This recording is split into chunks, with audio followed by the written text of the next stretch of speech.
Good evening, everyone. Today is Thursday, September 25th, 2025. Your update for Friday 26th. All right, let's go.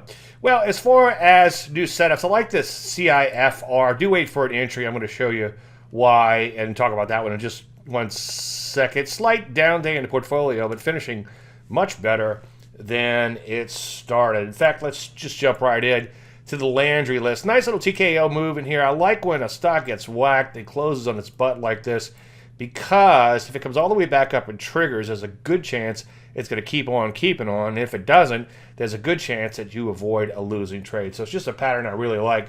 So that's going to be the official setup. Now, crypto's not doing fantastic right now, so make sure you wait for an entry on that one. There's a few other ones in here, but nothing that I feel like we have to go after. And this one, I'm sorry, is a short. I didn't put a flag on. It's not like it's so great. I'll probably take it out anyway, but one possible short in here, but I don't see any reason to short anything at this juncture. Let's take a look at the portfolio, and then let's pop out to the overall market. ABCL selling off a bit, coming back by the end of the day a little bit, but still down on the day.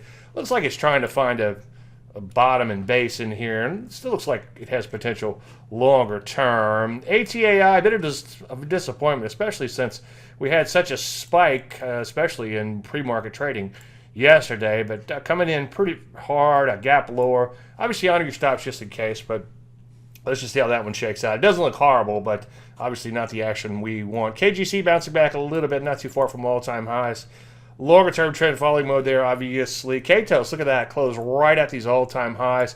If it closes a little higher, we'll start cinching that stop up once again. RZLV, opening gap reversal there, but didn't follow through much, but still looks pretty good longer term. If you miss this setup, once again, treat it as a trend pivot pullback, which means you'd enter above this high. Let's take a look at the TFPM, and then we'll take a look at the overall market. A little bit of a bounce today, just consolidating at these high levels.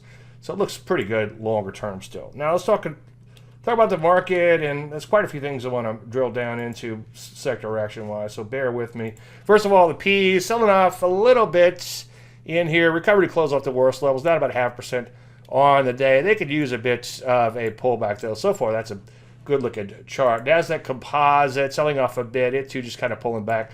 Looking pretty darn good longer term. Rusty 2000, kind of back to its old self. Gap lower, recovered a little bit, but down 1% on the day. It looks okay longer term, but obviously, you know me, I'd like to see it continue higher. Biotech got whacked. That's a bit of a bummer. It's been in a really choppy uptrend vis-a-vis the IBB.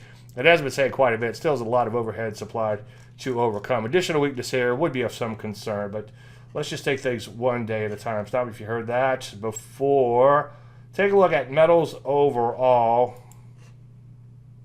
Opening gap reversal there. The rare earths begin to take off once again. In fact, let's take a look at that. There's uranium. You can see nice little opening gap reversal. I played the opening gap reversal U today. We talked about that one in Facebook. Also talked about it in the weekend charts, which should be up later tonight or at worst early tomorrow morning. You can watch the live version, which went up earlier today, and then the edited version will go up later on. Anyway, opening gap reversal, you can see in these uranium shares too. Lithium also banging out some new highs with a bit of vigor, looking pretty good. So we could see some setups, obviously, and lithium. Defense coming back a little bit. So far, the breakout remains intact. So far, it's just pulling back, so not a lot to get excited about there. Major drugs we haven't talked about lately just because they've been chopping around. But they got whacked today, so that's a bit of a bummer, even harder than biotech. Back to the metals, platinum, bam. Look at that, breaking out to all-time highs with a little bit of vigor. Gold to commodity up a little just off of brand new highs. GDX, which is the gold stocks,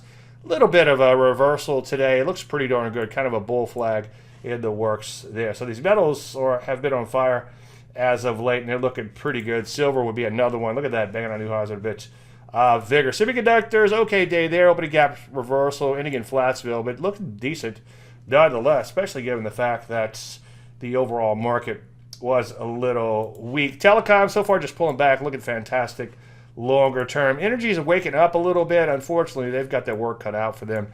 They've been quite wide and loose, as you can see, and then they have a lot of overhead supply to get through. You know the routine, though, one day at a time. I think that's pretty much it. Some weakness here or there. Overall, things still look pretty darn good, though. Everybody have a fantastic night. If you have any questions, you know the routine. Thank you so much.